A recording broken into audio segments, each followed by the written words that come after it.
आज के लेक्चर में हम एक्सरसाइज 4.3 को पूरा करने वाले हैं। 4.3 के जो पिछले सम थे हमने प्रीवियस लेक्चर्स के अंदर कर लिए हैं। आज हम करने वाले हैं इसके जो 10वां और 11वां सम। अगर आप लोगों ने पिछले सम आप देखना चाहते हैं तो आप चैनल सब्सक्राइब करें और पिछले जो लेक्चर है और पिछले जो सवाल है वहां पर आप देखिए। तो जो इसका 10वां सवाल है एक्सरसाइज 4.3 का बहुत आसान सम है। समय और दूरी का जो फॉर्मूला है वो यहाँ पर लगने वाला है। मैसूर और बेंगलोर के बीच 132 किलोमीटर की यात्रा में एक एक्सप्रेस गाड़ी सवारी गाड़ी से 1 घंटा कम समय लेती है। एक्सप्रेस गाड़ी है, सवारी गाड़ी मीन्स जो धीमी गति से चलती है उसको हम सवारी गाड़ी बोलते हैं और बहुत सारे स्टेशनों पर वो रुकती हुई जाती है। यदि एक्सप्रेस रेलगाड़ी की औसत चाल सवारी गाड़ी की चाल से 11 किलोमीटर अधिक हो तो दोनों रेलगाड़ियों की औसत चाल ज्ञात कीजिए। तो इसका हम हल करेंगे। तो क्या करें, सवारी गाड़ी की औसत चाल मान लो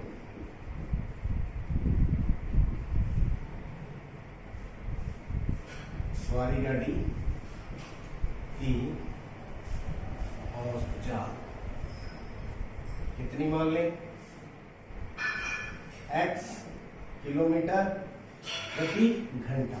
तो कितनी दूरी इसने तय करनी है, 132 किलोमीटर। तो समय कैसे निकलेगा,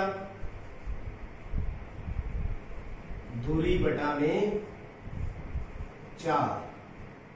दूरी कितनी है 132 किलोमीटर, चाल कितनी है x और ये आ गया 132 बटा में x घंटे। आगे चलते हैं। तो अगर सवारी गाड़ी की चाल x है तो उसकी 11 किलोमीटर अधिक है। एक्सप्रेस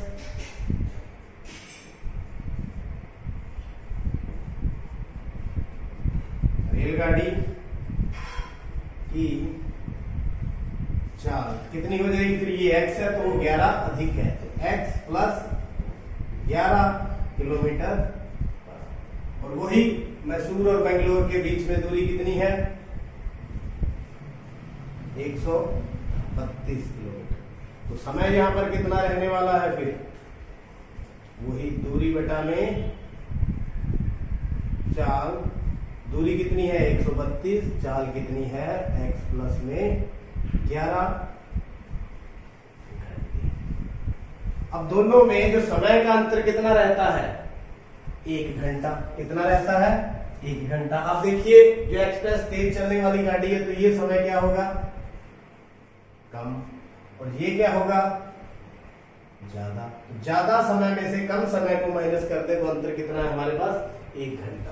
तो देखिए प्रश्न अनुसार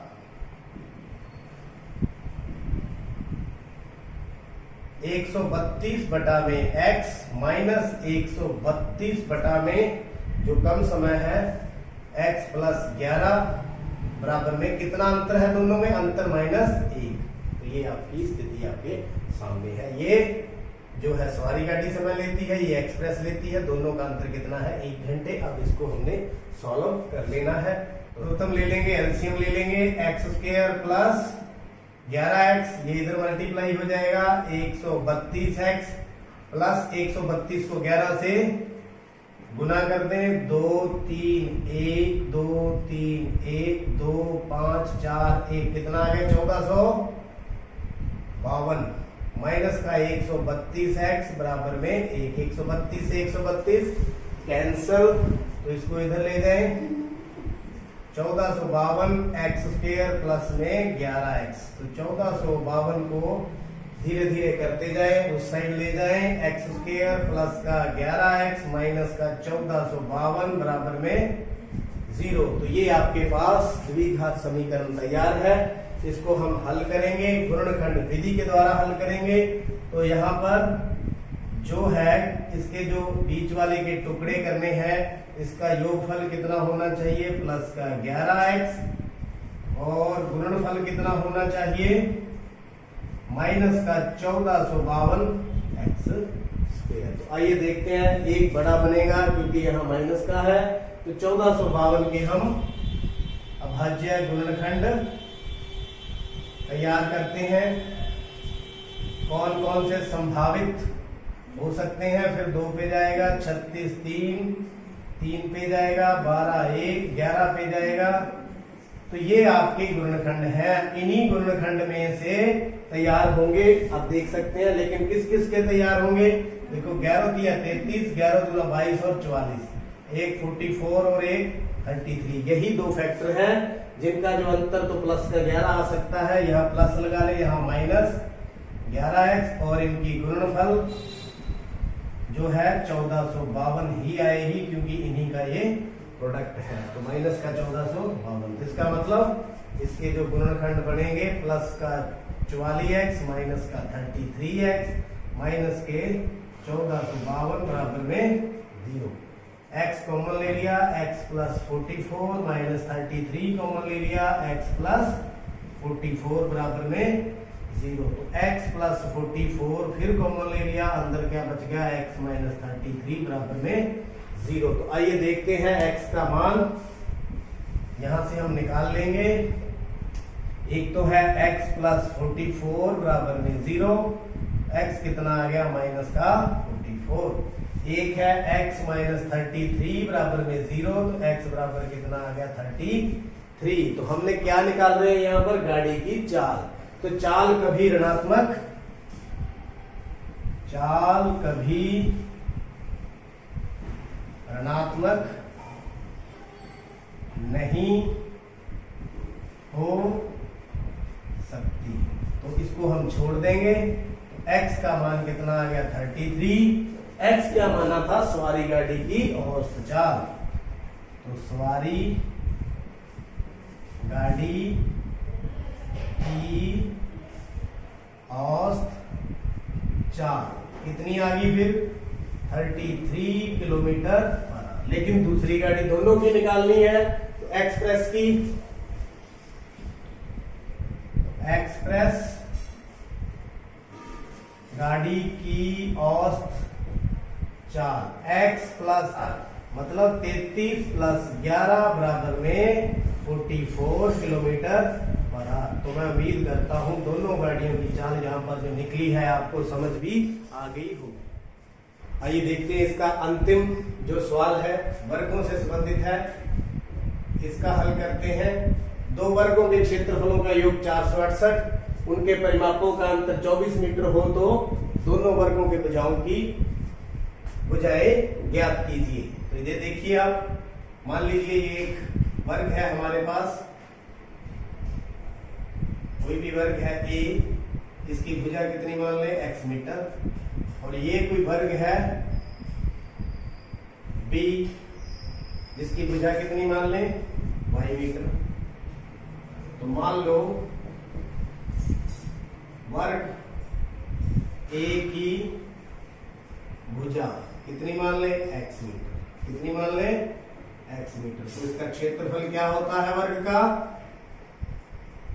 भुजा का वर्ग या भुजा गुना भुजा, मतलब कितना आ गया? x square metre.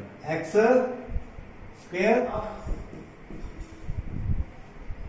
किसके बराबर होता है? 4 गुना में भुजा, यानी कि 4 गुना में x मतलब 4x मीटर।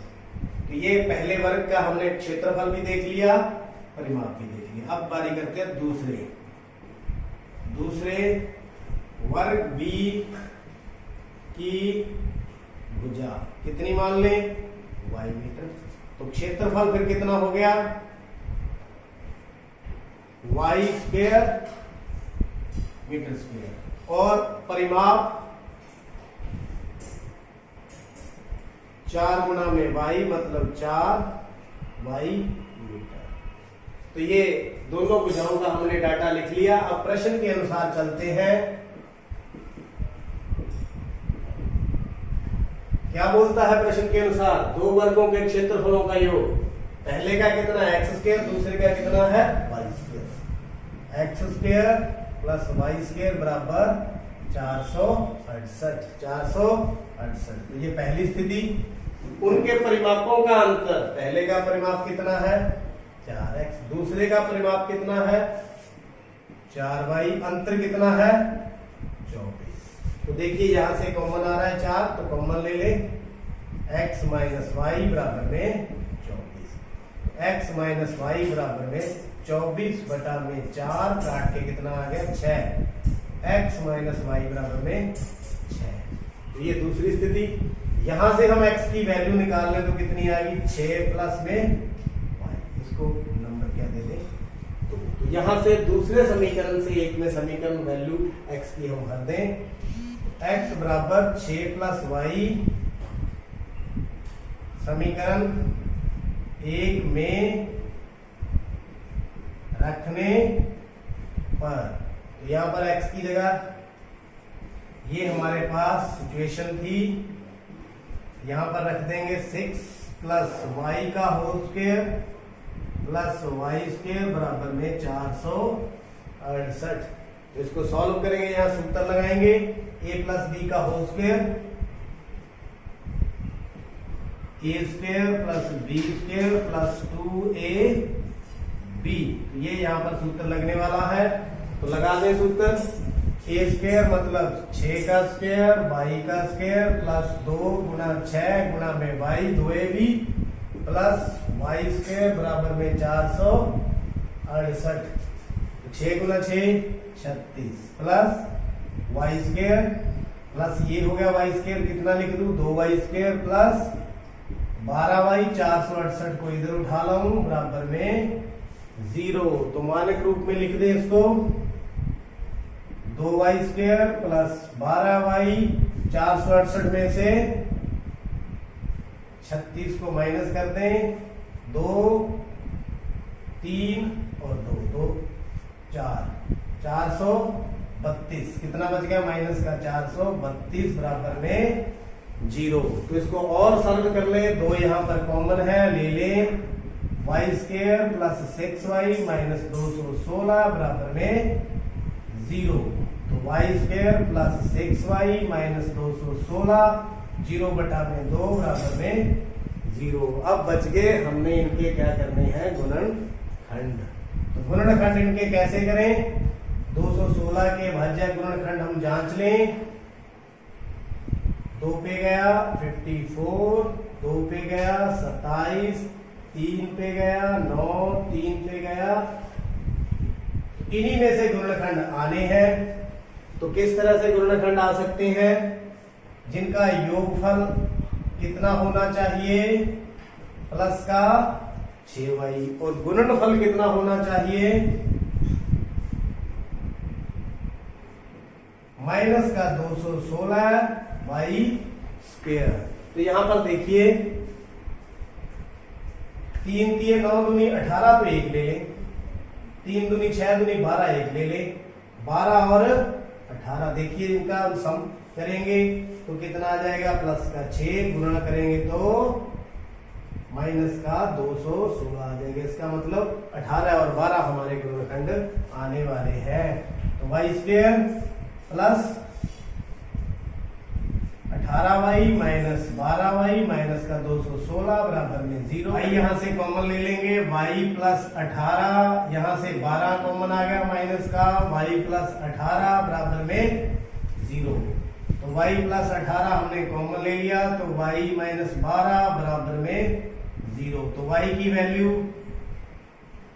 एक तो आ गई माइनस की 18 और एक आ गई 12। तो भुजा कभी ऋणात्मक होती नहीं, भुजा कभी ऋणात्मक होती नहीं, तो इसको क्या लिख देंगे संभव नहीं। तो y क्या चीज है, y b वर्ग की भुजा निकल गई। तो x वर्ग की भुजा कैसे निकालेंगे, यहां भर दें y बराबर 12 समीकरण 2 में रख दें।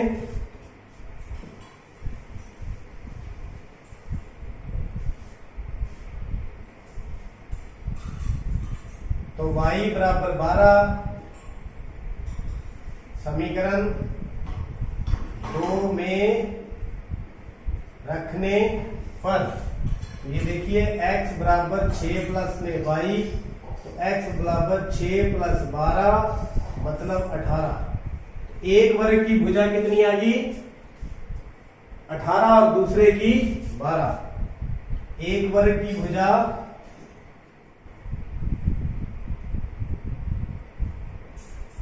18 मीटर, दूसरे वर्ग की भुजा बराबर 12 मीटर। तो ये आपके आंसर आ चुके हैं। उम्मीद करता हूं पूरी एक्सरसाइज आपको समझ आ गई होगी। आपका बहुत बहुत धन्यवाद।